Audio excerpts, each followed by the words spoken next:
Bueno, buenas noches con todos los presentes.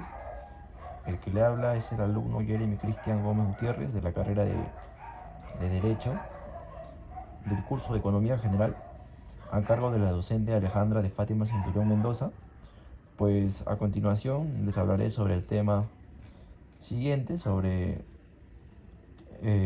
conceptos de economía y clases de pobreza, pues, ¿no? Les hablaré también sobre los métodos, eh, la perspectiva macroeconómica de la pobreza, la perspectiva microeconómica, unas pequeñas conclusiones y recomendaciones acerca de lo mencionado, pues, ¿no? Espero ustedes me puedan entender y comprender.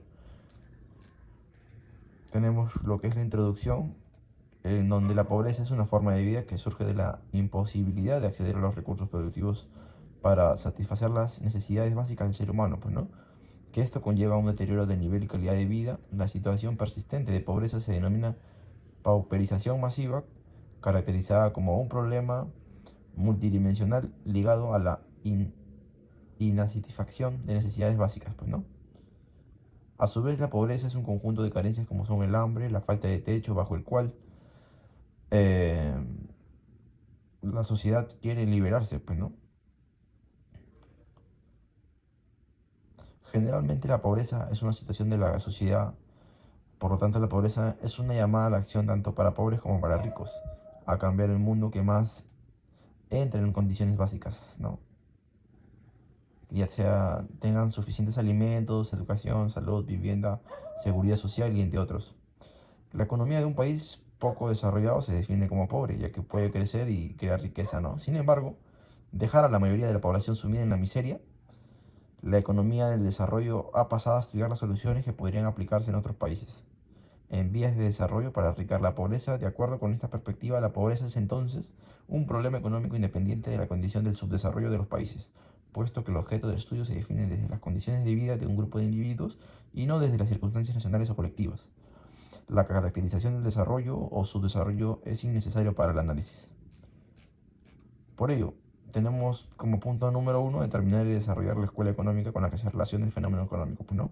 La escuela económica con la que se relaciona la pobreza es la escuela keynesiana, ya que Keynes recomendó aplicar la política fiscal para salir de la crisis de 1929, donde mucha gente perdió un empleo y la pobreza aumentó en muchos países, pues, ¿no? A continuación hablaremos sobre la escuela keynesiana y luego cómo se aplica en la política fiscal para poder salir de la pobreza. En primer lugar, debemos mencionar que la escuela keynesiana es una teoría de la economía propuesta por John Maynard Keynes y se encuentra plasmada en su obra Teoría Económica General del Empleo y el Interés del Dinero, la cual fue publicada en 1936 como respuesta a la Gran Depresión del 29. La economía keynesiana se centró en el análisis eh, y de las causas y consecuencias de las variaciones de la demanda agregada, pues, ¿no? El interés fue intentar dotar a las instituciones nacionales o internacionales del poder para controlar la economía en épocas de recesión o crisis. También se puede mencionar que existen desempleo, ¿no? Y se debe aumentar la demanda agregada o producción total del país. Para ello se debe aplicar las políticas expansivas, es decir, lo más importante, pues, ¿no? Bajar los impuestos para que la variable de consumo se estimule y bajar la tasa de interés para generar mayores inversiones. Ya sea aumentar el gasto público para construir más colegios, hospitales y bajar el tipo de cambio en las exportaciones. Como una conclusión, debemos señalar que la producción de bienes y servicios depende de las variables antes mencionadas, ya que la tarea es crecer la productividad y hacer que recaiga sobre el Estado, ¿no? Aplicando las políticas fiscales anticíclicas. Segundo, tenemos lo que es conceptos de la economía de los estudios en clases de pobreza, pues, ¿no?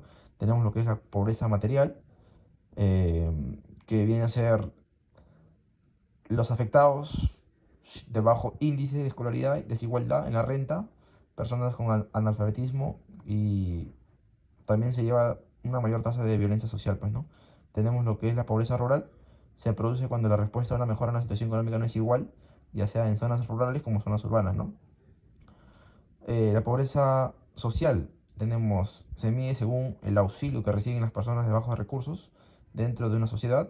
Tenemos lo que es la pobreza absoluta, que es una medida de pobreza absoluta, como el número de personas bajo un umbral de pobreza que depende del espacio geográfico y del tiempo, ¿no? Pobreza estructural es aquella que afecta las condiciones de vida de un conjunto de personas dentro de la sociedad. ¿Qué significa?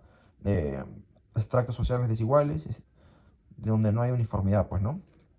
Pobreza extrema, ya su mismo nombre lo dice, es donde se refiere a la máxima pobreza y esto incluye a toda persona que no puede cubrir los gastos mínimos de alimentación.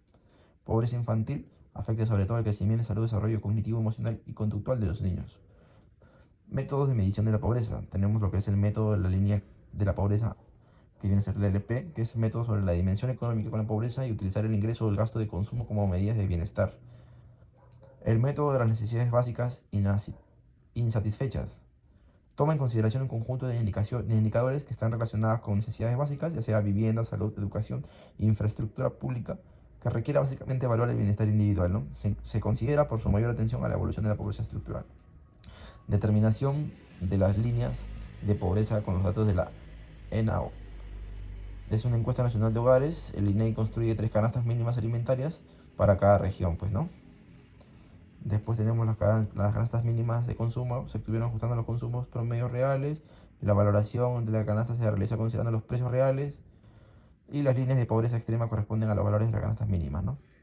Tenemos el método de medición integrado, que combina con los métodos de la línea de pobreza y las necesidades básicas insatisfechas. Con este método se clasifica la población en 4 grupos, que vienen a ser pobres crónicos, por quienes presentan limitaciones en el acceso a las necesidades básicas; pobres recientes, formados por quienes tienen necesidades básicas satisfechas, pero cuyos ingresos o gastos están debajo de la línea de pobreza. También tenemos como tercer punto los pobres inerciales, aquellos que no presentan problemas en ingresos o gastos, pero sí tienen una necesidad básica insatisfecha; y los integrados socialmente, los que tienen problemas de necesidades básicas ni de gastos ni ingresos. Ahora, analizando la perspectiva bajo el fenómeno macroeconómico, ¿no? Actualmente la pobreza en el Perú ha llegado al 21.9%, mientras que en la pobreza extrema al 3.5%. Según los resultados de la IMP 2018 realizado a nivel mundial, el Perú ocupa el puesto 43 con pobreza multidimensional más alta. La macroeconomía, que es el sistema que conecta la gran cantidad de políticas, recursos y tecnologías que hacen posible el desarrollo económico. Sin una gestión macroeconómica adecuada es imposible reducir la pobreza y lograr la equidad social, pues, ¿no? Entre los objetivos tenemos de la macroeconomía se encuentran la estabilidad económica, el crecimiento económico y el pleno económico. Nos permitirá más o menos que los ciudadanos del país tengan un bienestar social, que cuenten con todos los servicios básicos para llevar una calidad de vida satisfecha.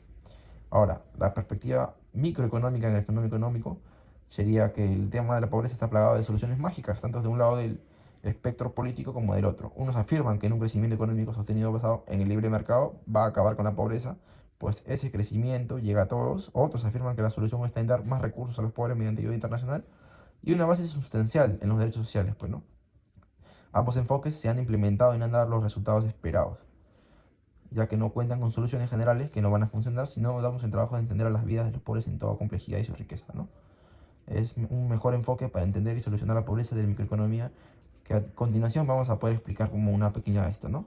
Sería que la pobreza está principalmente determinada porque los ingresos los pobres no son solo, sino altamente volátiles. La pobreza depende de las restricciones externas que los pobres enfrentan a algunos mercados en los que participan, donde por lo general están marginados de las decisiones automáticas y fáciles. Para combatir la pobreza también se requiere actuar tratando de modular las decisiones de los pobres a través de difusión de información y de mecanismos prestados. La microeconomía se encuentra en la economía laboral, una variante extraída de la curva de oferta de trabajo individual, que sería la inclinación negativa cuando los niveles de ingresos son muy bajos. Bueno, y como conclusión tenemos que la microeconomía nos ayuda a medir la tasa de personas en situación de carencias a través del método de línea de pobreza, que es la cuantía monetaria mínima para poder satisfacer las necesidades básicas de un adulto, ¿no? La medición del ingreso de la nación es punto muy importante para poder lograr el desarrollo de un país. El mejor enfoque para entender y solucionar la pobreza es del microeconomía, ya que es una parte de la economía que estudia el comportamiento económico de agentes individuales como son los consumidores, las empresas, los trabajadores y los inversores, así como su interrelación en los mercados, ¿no? También punto de la escuela económica se relaciona con la keynesiana, como había reiterado, ya que es un tipo de política la cual se basa en sus ideas, en las recomendaciones y los estudios de los economistas británicos John Maynard Keynes, y se basa en el intervencionismo como mecanismo para estimular la demanda y regular la economía. Así que considero que cada uno toma uno para cumplir ciertos objetivos propios, pues, ¿no? Así que espero los hayan entendido y haya quedado claro. Muchas gracias.